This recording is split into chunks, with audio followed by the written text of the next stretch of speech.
শালা নেতানিয়াহুর কথা শুনে নিজের পাছায় নিজে বাঁশ দিলাম। দেখি ছোট ভাইদের সাথে আলোচনা করে কিছু করা যায় কিনা।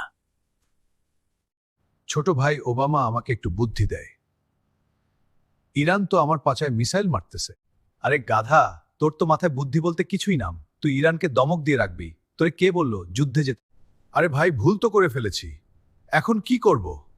নেতানিয়াহুকে মাঠে একা ছেড়ে দিব। ভুল যেহেতু করেছিস, মিসাইল তো খেতেই হবে। আর ওই বলদ নেতানিয়াহুকে একা ছেড়ে দে। দেখি মাইক্রোর কাছে যায়, তার কাছ থেকে কোনো সাহায্য পাই কিনা। ভাই, তুই এখানে সবার সাথে আলোচনা কর, আমি মাইক্রোর কাছে যাচ্ছি। দোস্ত, কেমন আছিস? আমাকে বাঁচা। খামেনি তো মিসাইল মারতে মারতে আমার পাছা লাল বানাই দিল। বেটা, তোরে সাবধান করেছিলাম। আমার কথা তুই শোনাই। এখন মজা নে। ভাই, তোরা সবাই আমাকে একা ফেলে যাস নে। আমাকে বাঁচা, হাত জোড় করে বলছি।